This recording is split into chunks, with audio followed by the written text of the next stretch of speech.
nettoyer les collages. J'ai nettoyé ça avec un ciseau de menuisier du 8 affûté fort à 30-35 et j'ai fait sauter ce qui restait et c'est pas mal, c'est assez lisse. Ça c'est l'extérieur du clapet. Je mettrai un petit coup de ponçage pour finir ça. De l'autre côté, c'est un petit peu plus compliqué puisque voilà, c'était la face du dessus. Donc là j'ai des grosses coulures d'araldite, en fait d'aramide. Une fois que c'est dur, bah, c'est quand même très costaud. Donc au ciseau j'ai essayé, ça fonctionne pas bien. Par contre ce qui marche très bien c'est la lime.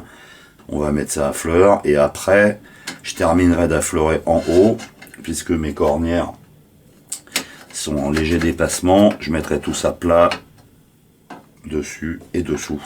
Avant d'aller plus loin, alors même si en principe ça doit être quelque chose de symétrique, hein, j'ai mis des signes d'établissement pour repérer la pièce, pour lui donner un sens. Donc gauche, j'ai le droite évidemment de l'autre côté. J'ai tracé ici, j'ai repéré le centre du cadre, ce qui va me permettre, à partir du même repère sur la partie mobile, que j'ai également repéré haut et bas, ce qui va me permettre maintenant de repérer les endroits où il faut que je découpe la partie excédentaire. C'est-à-dire qu'ici, pour que ça puisse coulisser, rentrer dedans, on voit bien que là ça passe pas. Donc en fait, toute cette partie-là va sauter.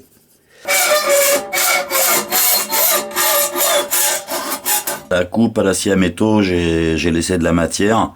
Ici, là aussi, je suis pas tout à fait au trait, donc je vais finir ça à la lime et surtout, je vais ajuster ces coupes-ci, celle-là, là, pour que ça coulisse parfaitement dans le cadre.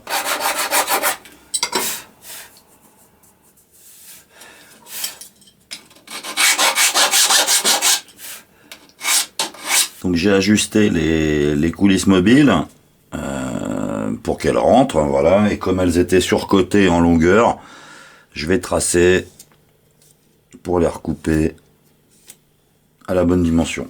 J'ai mis à coller le support en fait qui va recevoir le vérin thermique.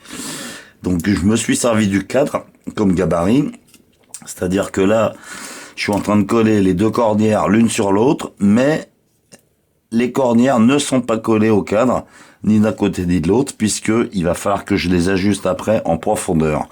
J'ai terminé de nettoyer le support du vérin. J'ai percé le trou de 12 mm au centre qui permet au vérin de rentrer sans problème.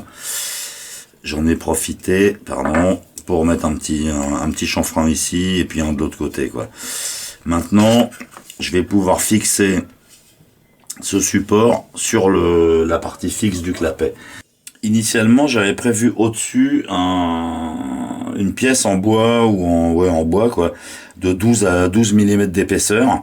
Et je me suis dit que si je faisais ça en bois massif, ça allait se déformer sous la pluie, l'hygrométrie, etc. Donc à l'atelier, j'ai trouvé un morceau de velcro noir qui fait 19 mm d'épaisseur. Alors le velcro c'est du MDF hydrofuge teinté dans la masse, donc ça bougera moins que si je mets une pièce en massif. Par contre, ça me surélève les cornières, la vis de réglage qui sera au-dessus, et ben de 7 mm. Donc cette pièce-là, qui à l'origine était prévue encastrée pour tenir compte de la hauteur maximum sortie du vérin, je vais la positionner flush, c'est-à-dire ici je suis à fleur, là je dépasse de 1,5 mm puisque c'est l'épaisseur de ma cornière. Je vais la coller comme ça, je mettrai un coup de lime, je mettrai tout ça à niveau. J'ai collé le support du clapet à l'araldite et j'ai mis 6 petites pinces pour bien le serrer, bien le tenir. Demain ça sera ok, je pourrai limer la partie qui dépasse et on passera à la suite.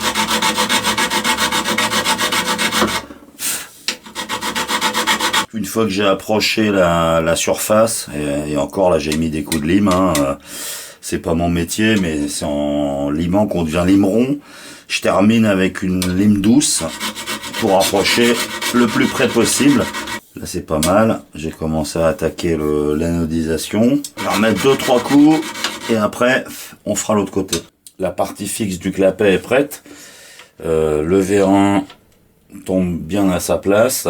Maintenant, il va falloir que j'entaille la partie mobile, puisqu'en fait, ici, je l'ai déjà coupé sur les extrémités pour qu'elle coulisse, mais on voit bien que si je la présente à sa place, là, il faut une découpe, ici, pour que ça puisse descendre et remonter. Donc, on va faire ça. J'ai tracé les positions des découpes.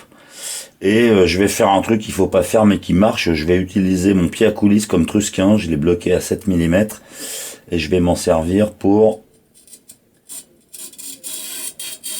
On entend ça crisse pour marquer la ligne de coupe.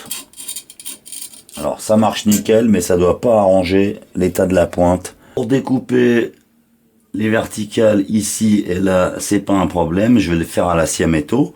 Par contre, pour découper la ligne horizontale, la scie à métaux, ça va pas marcher. Donc, je vais ressortir ma scie à chantourner à main et j'essaierai de couper cette horizontale en étant au plus près du trait, en gras, pour pouvoir finir à la lime. Bon, j'ai commencé à couper avec la scie à chantourner que j'avais et puis c'était une galère parce que la lame avait un nombre de dents qui ne correspondait pas. Donc, du coup, j'ai ressorti une autre scie. C'est une Abrafil. Alors, Abrafil avec un E, ça veut dire Abrafile. File en anglais, c'est une lime. Celle-ci, la lame est circulaire. C'est-à-dire qu'en fait, c'est grosso modo une lime. Et l'avantage du truc, c'est qu'on peut scier en suivant un trait, mais en mettant aussi la scie comme ça, pourquoi pas si on veut, quoi. Pour faire le collage, j'ai dépoli au papier de verre les surfaces qui allaient recevoir la colle. J'ai serré les deux pièces mobiles, celles qui ont des ouïes, avec les clampes sur la partie fixe, en prenant garde à ce que ça puisse rentrer entre les mordaches de mon étau, c'est-à-dire que les pinces ne me gênent pas. Ensuite, je vais étaler de la colle un petit peu au-dessus et je viendrai poser le morceau de valchromate 19 mm hydrofuge au-dessus. Je serrerai et quand ça sera sec, je percerai par en dessous et j'ajouterai les vis. J'ai simplement étalé un petit peu d'araldite sur les cornières mobiles.